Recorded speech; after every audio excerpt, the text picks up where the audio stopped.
Joined now by Saints defensive end Cam Jordan. And Cam, let's start with football first. Got the defending champs rolling in here. I know there's this theme of desperation. Are you guys ready for a desperate team on Sunday in the Eagles? Yeah, it's the NFL. It's 32 teams comprised of the best 53 men. So when you talk about the pride levels of that team, I'm sure they're going to come in doing everything they can to get a win, and go the same for us.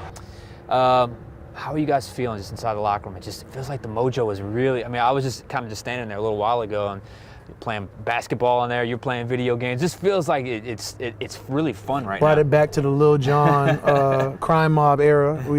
We're keeping our minds focused. We're mentally sharp, but at the same time, we got to stay relaxed. We got to stay loose.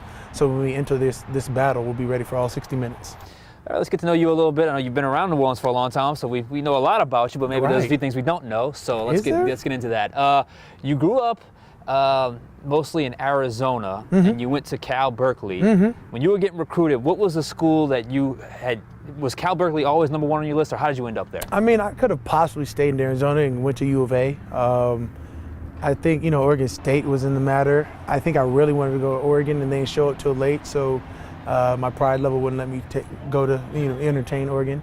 But yeah, when it came down to it, for the best balance of academics, for the best balance of, the metropolitan area that is Berkeley, Oakland, Hayward, across the bridge, San Francisco, the whole Bay Area, just the vibe fit me. So it fit you pretty good. You come down here to New Orleans from Berkeley. What was the biggest change when you got to New Orleans for you? Just from a culture standpoint, weather standpoint.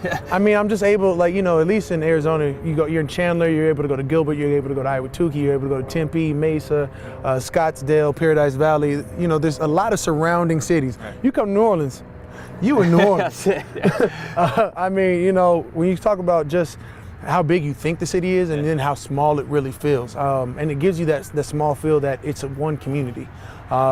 That I sort of didn't accept the first year, but I embraced after that. So what's worse, the New Orleans humidity or the desert heat? I look forward to heat, so I don't have a problem with either of it. It's this weather that bothers the hell out of me. We talk about, the other day it was 40 degrees, it dropped to under 40. I'm not here for that.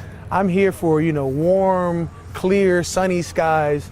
I think it rains too much in New Orleans for me. I'm from Arizona now, so just imagine we go 3-4 months without rain. What's it like having your dad is a former Vikings tight end, Steve Jordan? What's it like growing up in an NFL household?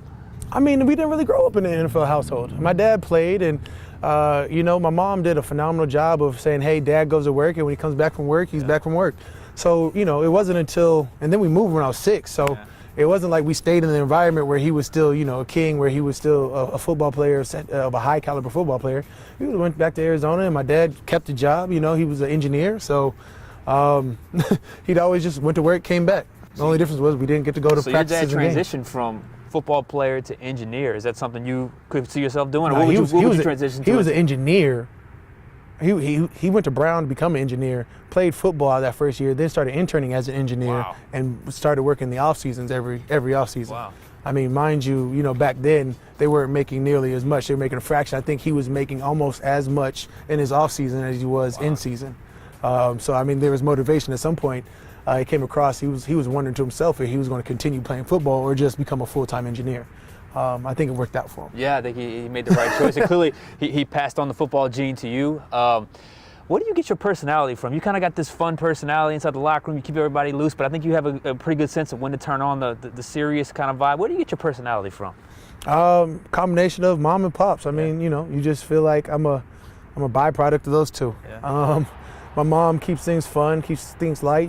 She was our first goalie. She was our first, soccer coach, basketball coach. My pops came in, and if we're talking about sports, that's when you get serious, and all of a sudden you're running routes, and you just wanted to play flag football.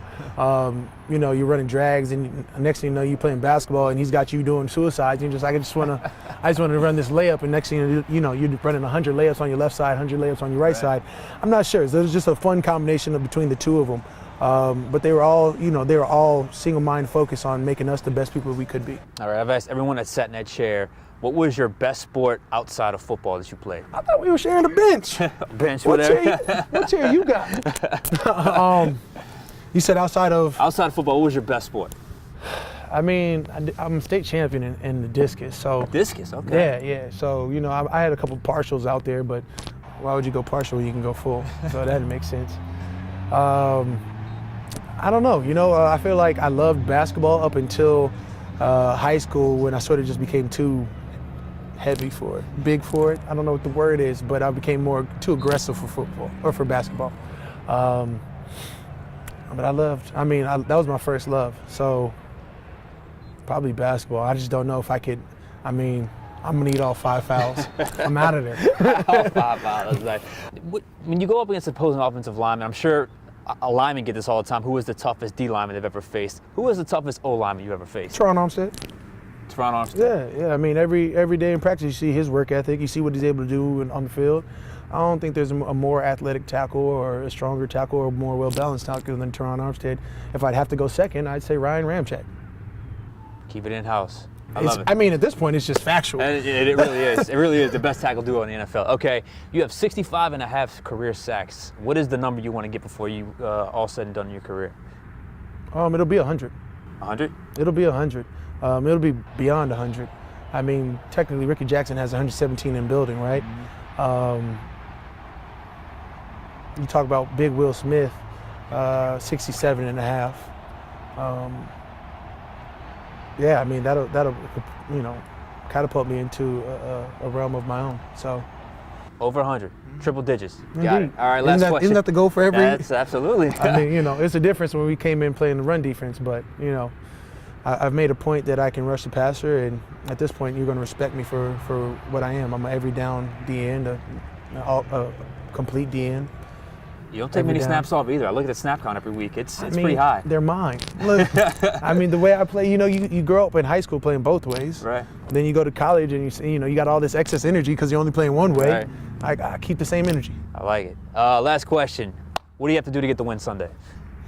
We got to put pressure on number 11. We got to go after. They just acquired Golden Tate. You got to be able to be aware of where he is. Alshon Jeffries is Jordan Matthews. They've got a strong wide receiver core. We haven't really faced one that wasn't strong, except for last week when AJ was down. We were like, thank you, Jesus. We finally got someone where you're not facing an elite receiver. So they've got a strong core, and we got to be able to have a hold on that. That'll do it. Cam, thank you. Indeed. Appreciate it. Always.